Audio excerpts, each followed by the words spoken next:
आपल्या लोकांना पाडण्याची भाषा जरांगे करतो आणि आपण शांत राहतो। आपल्या देशाचे सर्वोच्च नेतृत्व आदरणीय भुजबळ साहेबांना अरेरावीची भाषा, भुजबळ साहेबांविषयी गलिच्छ भाषेत शिवीगाळ करण्याचं काम हे जरांगे नावाचं बांडगुळ करतोय, तरी पण ओबीसी समाज शांत आहे। त्यांनी कुठेतरी जरांगे नावाचा व्यक्ती समोर करून सर्वच राजकीय पक्षातील मराठा मंडळीने त्याला रसद पुरवण्याचं काम केलं आणि ओबीसींच्या साठी मोठं एक संकट निर्माण करण्याचं काम केलं। बांधवांनो, जरांगेची मागणी काय आहे? असंविधानिक मागणी आहे त्याची। आपली मागणी काय आहे? आपली संविधानिक मागणी आहे। आपली मागणी मुळात आपल्याला जे डॉक्टर बाबासाहेब आंबेडकरांनी 340व्या घटनेतून कलमातून दिलेलं आरक्षण टिकवायचंय। आपल्याला कोणाच्याही ताटातला हिसकावून घेण्याचा आपला प्रयत्न नाही। आपण कुणाच्याही भाकर हिसकावून घेण्याचा प्रयत्न करत नाही आहोत, परंतु जी डॉक्टर बाबासाहेब आंबेडकरांनी आपल्याला हक्काची 27% असणारी भाकर दिली, ती भाकर आपल्याला टिकवण्यासाठी आपण हे झगडण्याचं काम करतोय। गेल्या 8-9 महिन्यामध्ये या राज्यामध्ये ते देशातील प्रमुख नेते नामदार जगन्नाथजी भुजबळ साहेब असतील,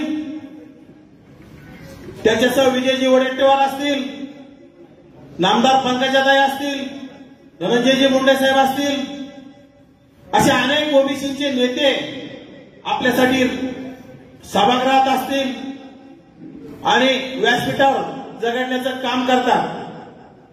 परंतु जे आपली बाजूने बोलतात त्या नेत्यांना ही प्रस्थापित नेते मंडळी आणि जरांगे नावाचं बांडगुळ हे टार्गेट करण्याचं काम करत आहे। बांधवांना कुणाला घाबरायची गरज नाही। या राज्यामध्ये आपण 60% पेक्षा जास्त आहोत। आम्हाला सुद्धा अनेक धमक्या येतात, परंतु आम्ही या बांडगुळाच्या धमक्याला भीक घालत नाही। आपण कुणावर अन्याय करण्याचं काम करत नाही। अन्याय करणारा प्रस्थापित समाज आहे। ज्या समाजाला देश स्वतंत्र झाल्यापासून आज आपला ओबीसी एससी एसटी समाज मतदान करत आलाय आणि आजपर्यंत आपल्याच मतावर यांचे आमदार, खासदार, मंत्री, मुख्यमंत्री, पंतप्रधान झाले। यांचे राज्यामध्ये 200 साखर कारखान्यापैकी 90% साखर कारखाने या प्रस्थापितांचे आहेत। यांचे 150 पेक्षा जास्त आमदार आहेत। 48 पैकी 32 खासदार ह्या मराठ्यांचेच आहेत। तरी पण याला ओबीसीतूनच का आरक्षण हवंय? या मराठा समाजाच्या प्रमुख मोठ्या नेत्यांनी समोर येऊन सांगितलं पाहिजे की तुम्हाला ओबीसीतूनच का आरक्षण हवंय, ओबीसीचं मतदान तुम्हाला हवंय आणि ओबीसीच्या पोटावर पाय द्यायचं तुम्ही आज काम करायला सुरुवात केली। बांधवांनो, जरांगेची मागणी काय? जाणीवपूर्वक ओबीसीतूनच आरक्षण मागतोय तो। आणि आज मराठा समाजाला ईडब्ल्यूएस मध्ये सुद्धा 10% आरक्षण मिळतंय, एससीबीसी मध्ये सुद्धा आरक्षण मिळतंय। आज 57 लाख बोगस कुणबी नोंदींच्या मार्फत या राज्यामध्ये 57 लाख बोगस प्रमाणपत्र वाटप करून ओबीसी मध्ये सुद्धा यांनी घुसखोरी करण्याचं काम केलंय। तरी सुद्धा यांचं पोट भरायला तयार नाही। जरांगे हट्ट करतात आणि जातीवादी राज्य सरकार, जातीवादी मुख्यमंत्री एकनाथ शिंदे त्याचे हट्ट पुरवण्याचं काम करतायत। आज या राज्यामध्ये 18 पगड जातीमध्ये 18 आलुतेदार आणि 12 बलुतेदार असणारा माझा ओबीसी समाज, भटके विमुक्त समाज, जो आज कष्ट केल्याशिवायच्या पोटाला भाकर मिळत नाही, त्याच्या ताटातली भाकर हिसकावून घेण्याचं हे पापी सरकार काम करत आहे। यासाठी आपण सर्वांनी एकत्र येण्याची गरज आहे। आज प्रत्येक जिल्ह्यातील मराठा प्रतिनिधीने जरांगेच्या आंदोलनाला पाठिंबा देण्यासाठी अनेक आमदार, खासदारांनी पत्र देण्याचं काम केलंय। आपलं सुद्धा आंदोलन सुरू आहे। आपल्या आंदोलनाला यांनी पाठिंबे दिले का? याला लाजा वाटतात का आपल्या आंदोलनाला पाठिंबे द्यायला? विधानसभा लागली की सर्वांना मतं मागायला सर्वात अगोदर तुमच्याकडे येतील। त्यावेळेस आपण सुद्धा यांना आठवणीत ठेवलं पाहिजे। आपल्या लोकांना पाडण्याची भाषा जरांगे करतो आणि आपण शांत राहतो. आपल्या देशाचे सर्वोच्च नेतृत्व आदरणीय भुजबळ साहेबांना अरेरावीची भाषा, भुजबळ साहेबांविषयी गलिच्छ भाषेत शिवीगाळ करण्याचं काम जरांगे नावाचं बांडगुळ करतोय, तरी पण ओबीसी समाज शांत आहे. मराठा आरक्षणाला कुठं विरोध केलाय आजपर्यंत? आपल्या ओबीसी नेत्याचे ओबीसीच्या 27% आरक्षणाला धक्का न लागता त्याला वेगळं आरक्षण दिलं पाहिजे. आणि हे मुख्यमंत्री सुद्धा समोरून आपल्याला सांगतात ओबीसीच्या आरक्षणाला धक्का लागणार नाही, आणि आतून सर्रास कुणबीचे प्रमाणपत्र वाटप करण्याचं काम सुरू आहे.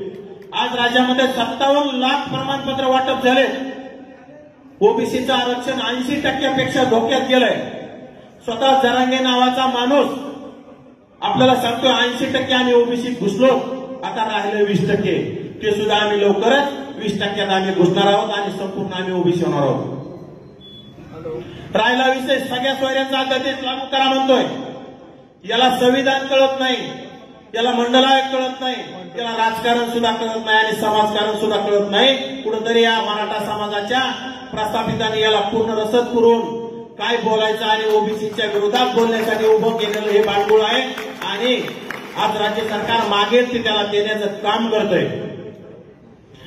जर सगळ्या सोयऱ्यांचा जर अध्यादेश काढण्याचं काम या राज्य सरकारने केलं तर फक्त ओबीसी समाजाचं आरक्षण धोक्यात नाही, माझ्या एससी एसटी बांधवांचं सुद्धा आरक्षण धोक्यात आहे. संपूर्ण आरक्षण धोक्यात येईल. यामध्ये उदाहरण समजा, एखाद्या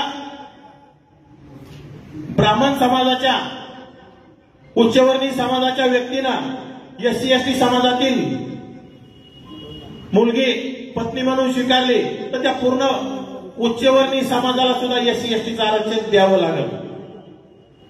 जसं की जरांगेच्या म्हणण्यानुसार म्हणजे आरक्षणच संपुष्टात आहे. या राज्य सरकारला संविधानाच्या विरोधात काम करायचं आहे आणि संविधानाच्या विरोधात हे राज्य सरकार काम करत आहे. या राज्यामध्ये लोकसभेला संविधानाच्या विरोधात काम केलं करणारं सरकार म्हणून लोकांनी भाजपला हद्दपार करण्याचा प्रयत्न केला, परंतु भाजपच नाही तर पूर्णच या राज्यातील मराठा नेते संविधानाच्या विरोधात आहे. आणि यांना कुठेतरी आपले राज्यात ग्रामपंचायत सदस्य होतात, सरपंच होत आहे, पंचायत समिती सदस्य होत आहे,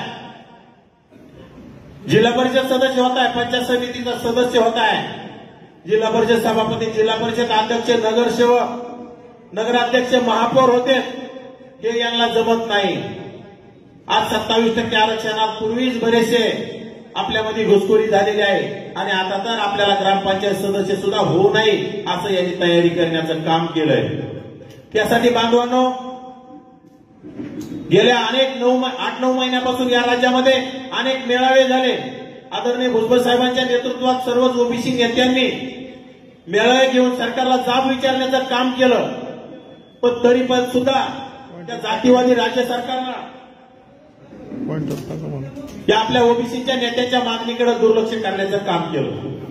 अनेक आंदोलन आम्ही सुद्धा केले, त्यामध्ये मोर्चे असतील, मेळावे असतील, परंतु राज्य सरकारचा कुठंतरी एकतर्फी विषय चालला होता.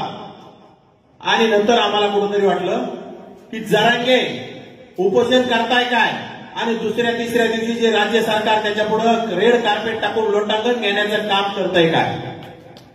अनेक मंत्री त्याच्या पुढे लोटांगण घेण्याचं काम करताय. निवृत्त न्यायाधीश त्या जरांगेला सर सर सर करताय. जो 5वी नापास असणारा जरांगे याला जर निवृत्त न्यायाधीश सर सर करत असेल तर संविधानाचा अपमान नाही तर काय आहे.